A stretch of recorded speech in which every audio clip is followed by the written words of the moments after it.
রান্নাঘরে তন্দাদি ব্লগে সকলকে স্বাগত। আজ অনেক দিন পরে আবার আমি আপনাদের সঙ্গে রান্না শেয়ার করতে এলাম। তো আজকে আমার রেসিপি থাকছে এঁচোড় চিলি।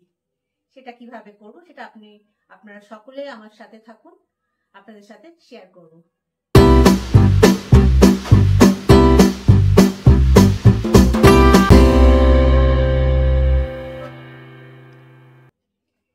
চিলি এঁচোড় করার জন্য আমি এখানে কিছুটা এঁচোড় এভাবে চৌকো চৌকো করে কেটে ধুয়ে রেখেছি, আর নিয়েছি কিউব করে কাটা পেঁয়াজ। এখানে আছে আমার ক্যাপসিকাম, টমেটো, গ্রেট করে রাখা রসুন আর গ্রেট করে রাখা আদা। এবারে আমি এই এঁচোড়গুলো আমি আগে সেদ্ধ করে নিচ্ছি। এবারে ধুয়ে রেখেছি আমি এঁচোড়গুলো সব কুকারের মধ্যে দিয়ে দেব। দিয়ে দিচ্ছি আমি কিছুটা জল। এটাকে আমি একটু আগে সেদ্ধ করে নেব।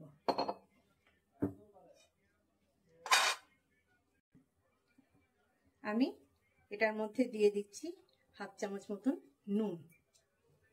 দিয়ে এটা আমি একটু আগে সেদ্ধ করে নেব।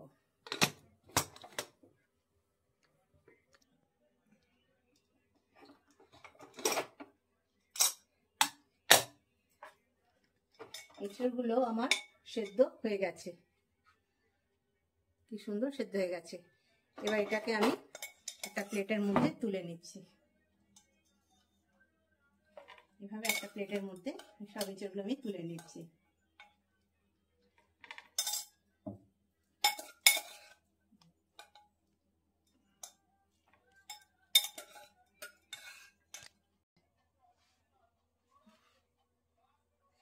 এঁচোড় আমার সেদ্ধ করে আমি একটা প্লেটের মধ্যে ঢেলে নিয়েছি।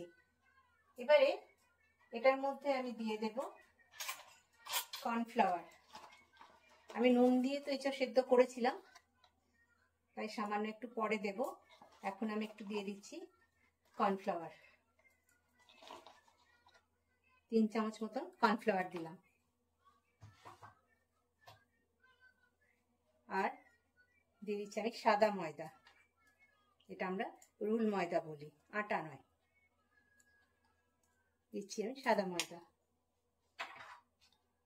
আর 1 চামচ মতন কাশ্মীরি লঙ্কা, কালারটা সুন্দর করার জন্য। যেহেতু নুন আমি আগে দিয়ে রেখেছি, তাই এখন খুব সামান্যই দেব। সেদ্ধ করার সময় জলে কিছুটা নুন বেরিয়ে গেছে, তাই আমি একটু অল্পই নুন দিলাম। এবারে এটাকে খুব ভালো করে হাতে করে আমি একটু মাখিয়ে নিচ্ছি।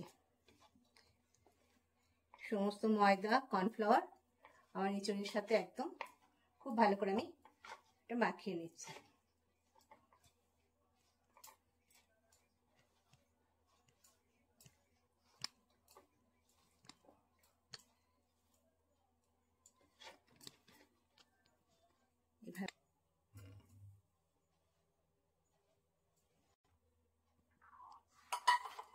এঁচোড়গুলো আমার এখানে কর্নফ্লাওয়ার সাদা ময়দা দিয়ে আমি খুব ভালো করে ম্যারিনেট করে রেখে দিয়েছি।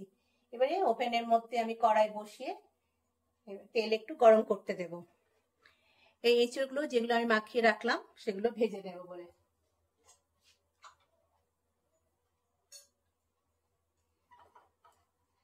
কড়াইয়ের মধ্যে আমি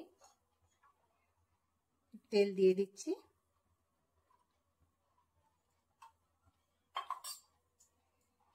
তেলটা কিছুক্ষণ গরম হওয়া পর্যন্ত আমাকে অপেক্ষা করতে হবে। ততক্ষণ আমার এঁচোড়গুলো একটু ভালো করে ভেজানো থাক। এগুলো ম্যারিনেট হলে যতটা হবে ততটাই ভালো। খুব সুন্দর করে ময়দা, অ্যারারুট, কাশ্মীরি লঙ্কা সব একদম খুব ভালো করে এগুলো মেশানো হয়ে গেছে।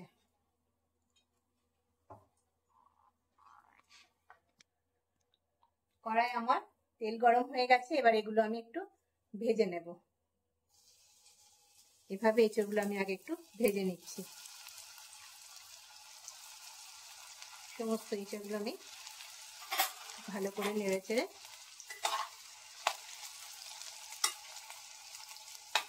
লাল করে একটু ভেজে নেব। সবগুলোই দিয়ে দিচ্ছি একসাথে।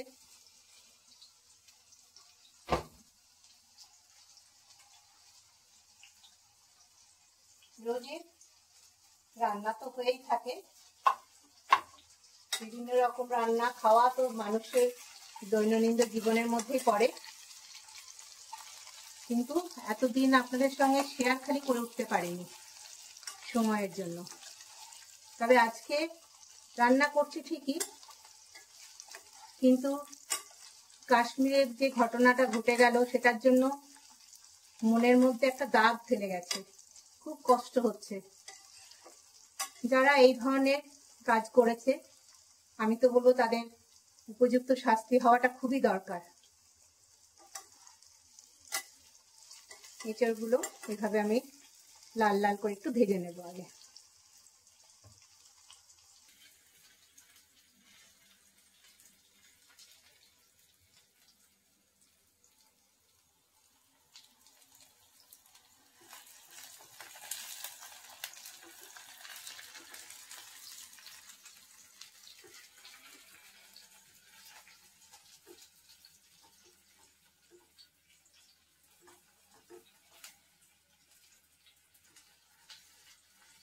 এখন তো এঁচড়ের সিজন, তবে অনেকদিন আগের থেকে মানুষ এঁচড় খাচ্ছে, আমরাও খাচ্ছি। খেয়ে খেয়ে এমন পুরনো হয়ে গেছে, মনে হচ্ছে রোজই ঘুরিয়ে ফিরিয়ে নতুন ভাবে না রান্না করতে পারলে বোধহয় ভালো লাগবে না। এঁচড়ের তরকারি, ঝোল, কষা, এইভাবে খেতে খেতে আজ মনে হলো একটু চিলি এঁচড়টা করে নিই। চিলি এঁচড় করার জন্য এঁচড়গুলো বেশি একটু বড় বড় ডুমো ডুমো হলে খেতে খুব ভালো হয়, দেখতেও খুব সুন্দর হয়। এঁচড়গুলো আমার ভাজা হয়ে গেছে, এবার এটা আমি একটা বোলের মধ্যে তুলে নিচ্ছি।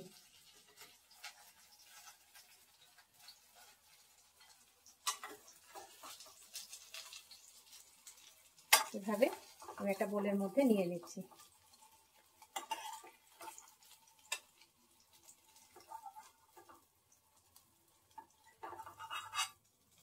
দেখতেও সুন্দর হয়, খেতে তো খুব ভালো হয়।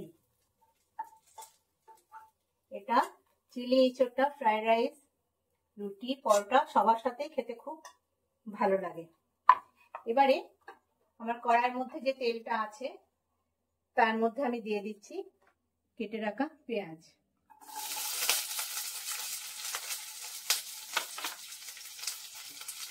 এগুলো খুব বেশি ভাজবো না, একটু হালকা হালকা ভাজার পরে পরপর এগুলো দিতে থাকবো। চিলি এঁচড় করার জন্য পেঁয়াজগুলো এভাবে চৌকো চৌকো পিস পিস ভাবে কাটতে হয়, তাতে দেখতে খুব সুন্দর লাগে। এভাবে পেঁয়াজগুলো আমি একটু সামান্য নেড়ে নিলাম। এবারে দিয়ে দিচ্ছি আমি ওইভাবে কিউব করে কাটা ক্যাপসিকাম। এগুলো ঠিক সেই একই রকম ভাবে হালকা হালকা ভাবে আমি নেড়ে নেব। চিলি এঁচড় করার জন্য এগুলো খুব বেশি কষতে হয় না, একটু হালকা ভাবে নেড়ে শুধু নরম করে নেওয়া। এবারে টমেটোর বীজ বাদ দিয়ে টমেটোগুলো আমি কিউব করে কেটে নিয়েছি।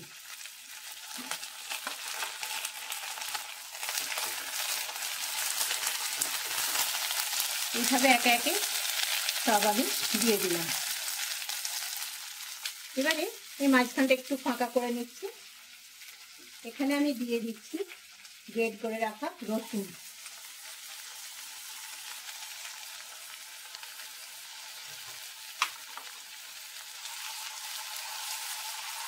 রসুনটাকে এইভাবে হালকা আমি নেড়ে নিলাম। এবারে দিয়ে দিচ্ছি আমি গ্রেট করে রাখা আদা। এবারে এগুলো একটু নেড়ে ছেড়ে সব একসাথে ভালো করে আমি একটু মিশিয়ে নিচ্ছি। এটা আমি মিনিট 5 ধরে একটু নেড়ে নেব, তারপর বাকি আরো অন্য সব মেশাবো। আমি 5 মিনিট ধরে একটু নেড়ে নিই। একটু নরম হয়ে যাওয়ার অপেক্ষা।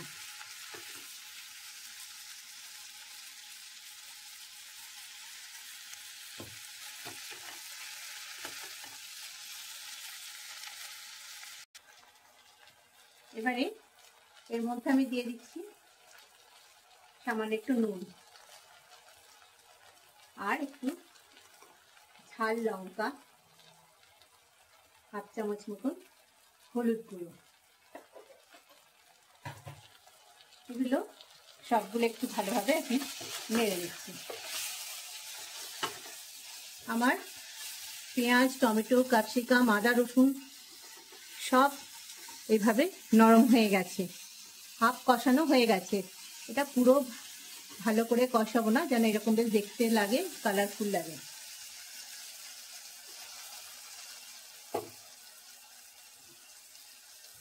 এবারে এর মধ্যে দিয়ে দেবো আমি একটু সয়া সস,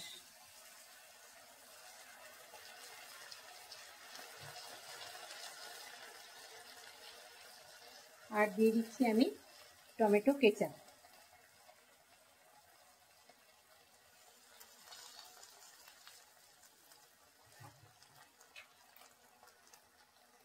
দিয়ে দিচ্ছি আমি গ্রিন চিলি সস।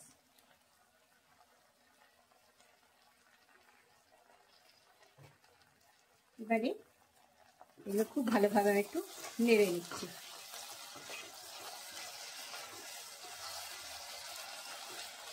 কালারটা কি সুন্দর হয়েছে, খুব সুন্দর দেখতে লাগছে। এবারে এটার মধ্যে আমি দিয়ে দিচ্ছি সামান্য পরিমাণ জল।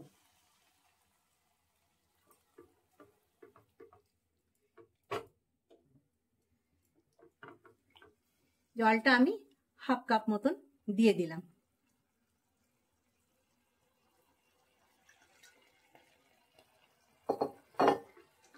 এবারে এটা একটু ভালো করে আমার ফুটে যাক, ততক্ষণ পর্যন্ত আমাকে একটু অপেক্ষা করতে হবে। আমি এটার মধ্যে দিয়ে দিচ্ছি 1 চামচ চিনি, আর 2 চামচ মতন চিনি দিচ্ছি, একটু টক মিষ্টিটা হলে খেতে ভালো লাগবে। চিনিটা দিয়ে আমি একটু ভালো করে নেড়ে দিলাম। সব আমার সেদ্ধ হয়ে গেছে, কালারও খুব সুন্দর এসেছে। এবারে এর মধ্যে দিয়ে দেব আমি ভেজে রাখা এঁচড়। এগুলো সব মিশিয়ে দিলাম। গ্যাসের ফ্লেমটা কমিয়ে আগে এগুলো খুব ভালো করে আমি একটু মিশিয়ে দিচ্ছি।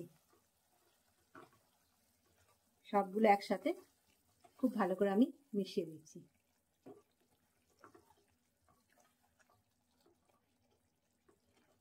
এইভাবে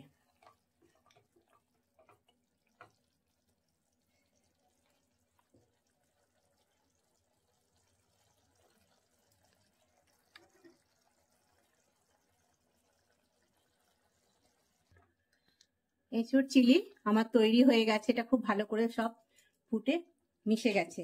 এবারে এর মধ্যে একটু ঘনত্বটা বাড়িয়ে দেওয়ার জন্য, এই পাতলা মতন রয়েছে জলের মতন, এই ঘনত্বটাকে বাড়িয়ে দেওয়ার জন্য আমি এখানে একটু কর্নফ্লাওয়ার গুলে রেখেছি, সেটা আমি একটু দিয়ে দিচ্ছি। এটা দিয়ে দিলে একটু ঘনত্বটা বেড়ে যাবে।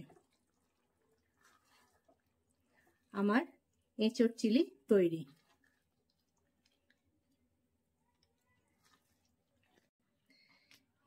এঁচড় চিলি আমার তৈরি হয়ে গেছে। কি সুন্দর ঘনত্বটা হয়েছে, দেখতে খুব ভালো হয়েছে, আর খুব সুন্দর একটা গন্ধ বেরিয়েছে। এটা খেলে এঁচড় খাচ্ছি না চিকেন খাচ্ছি বোঝা কিন্তু খুব শক্ত।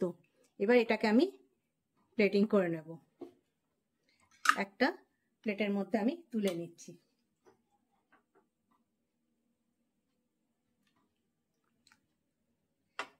এইভাবে আমি একটা প্লেটের মধ্যে এটা নিয়ে নিচ্ছি।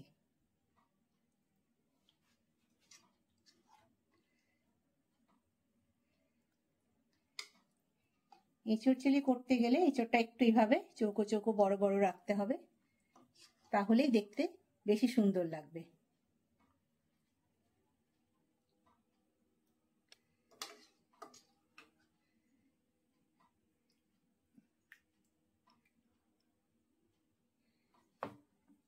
আমি একটা প্লেটের মধ্যে তুলে নিলাম।